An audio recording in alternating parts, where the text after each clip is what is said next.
আমাৰ মুখ্যমন্ত্ৰী আমাৰ সাৰে যাতে জগতৰ বিতাই যাতে কিনে আসল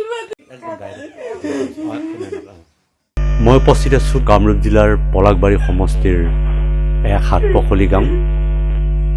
কেমেৰা পাৰ্চন মনোজে দেখুৱাব এয়া হৈছে বিকাশ দাস আৰু বিকাশ দাসৰ সময়ে বায়ে আছে এয়া পিতৃ আৰু মাতৃ। আৰু এক কথাত ক'ব লাগিলে আচলতে একমাত্ৰ বিচনাখনেই বিকাশৰ এতিয়া একমাত্ৰ সংগী হৈ পৰিছে, কিয়নো বিগত কিছুদিন ধৰি বিকাশে দুৰাৰোগ্য ৰোগত তেওঁ ভুগি আছে, তেওঁ আক্ৰান্ত হৈছে। আৰু অসমত যি ধৰণে তেওঁলোকে ট্ৰিটমেণ্ট কৰিছে বা চিকিৎসা কৰিছে, আৰু অসমৰ চিকিৎসকে কৈছে যে বাহিৰত গৈ চিকিৎসা সেৱা আগবঢ়ালে হয়তো বিকাশ স্বাভাৱিক অৱস্থা তেওঁৰ ঘূৰি আহিব বুলি জনাইছে। কিন্তু দেউতাক আৰু মাকৰ সেই সামৰ্থ্য নাই। ইতিমধ্যে বিকাশক চিকিৎসা কৰি কৰি তেওঁলোকে সৰ্বশান্ত হৈছে। আৰু এক প্ৰকাৰ ক'ব লাগিলে তেওঁলোকৰ যি সাঁচতীয়া ধনেই হওক বা ভূমিয়ে হওক তেওঁলোকে বিক্ৰী কৰি এতিয়া বিকাশৰ লগতে ব্যস্ত আছে পিতৃ আৰু মাতৃ। আৰু মোৰ কেমেৰা পাৰ্চন মনোজে দেখুৱাইছে পিতৃ আৰু মাতৃৰ চকুত কেৱল চকু পানী। এক প্ৰকাৰ ক'ব লাগিলে আচলতে পিতৃ আৰু মাতৃয়ে বিকাশৰ বেদনাত চকুৰে বাট নেদেখা পৰিস্থিতিয়ে বিৰাজ কৰিছে বুলি আমি নিশ্চয়কৈ ক'ব লাগিব। তেওঁলোকৰ চকুত কেৱল চকু পানী। যদি সম্ভৱ হয় মই বিকাশৰ পিতৃৰ পৰা মই কিছু কথা জানিবলৈ চেষ্টা কৰিম। হয় খুৰা, মই আপোনাৰ পৰা জানিম আচলতে কিমান দিন হ'ল বিকাশৰ? আজি প্ৰায় 3 বছৰ মানে হ'ল। 2023 BSc কমপ্লিট কৰিলে। তাৰ ইচ্ছা আছিল আৰু মানে পঢ়াৰ কাৰণে। তাৰপিছত সি হাইস্কুলত 4 মাহমান ল'ৰা ছোৱালীও পঢ়োৱালে যে দেউতা মই BScটো এতিয়া বৰ্তমান কমপ্লিট কৰিলোঁ আৰু মই এডমিশ্যন ল'ব লাগিব।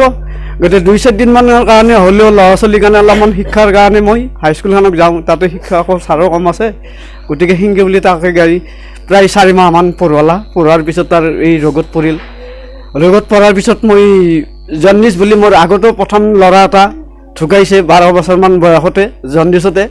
তাৰপিছত মই অলপ ভয় খালোঁ যে আগৰবাৰ মই যেতিয়া সেনাই হ'ল মেডিকেলত, এইবাৰ মই অলপমান মানুহে কয় যে জাৰুৱা জণ্ডিছৰ কাৰণেও ভাল।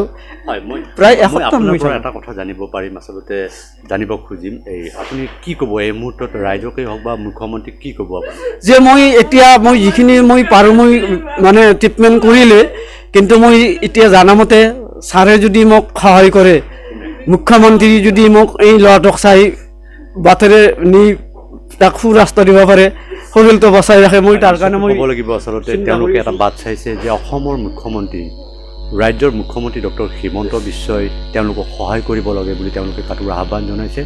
আৰু বিকাশক যদি অসমৰ বাহিৰলৈ নি চিকিৎসা প্ৰদান কৰা হয়, হয়তো বিকাশে পুনৰ স্বাভাৱিক অৱস্থালৈ ঘূৰি আহিব বুলি তেওঁলোকে জানিবলৈ দিছে। যদি মোৰ সম্ভৱ হয় মাত্ৰ দুআষাৰ কথা মই বিকাশৰ পৰা জানিবলৈ চেষ্টা কৰিম। বিকাশ, তুমি বুলি কৈছোঁ, তুমি কি পাছ কৰিছিলা আৰু ক'ত মেজৰ আছিলে?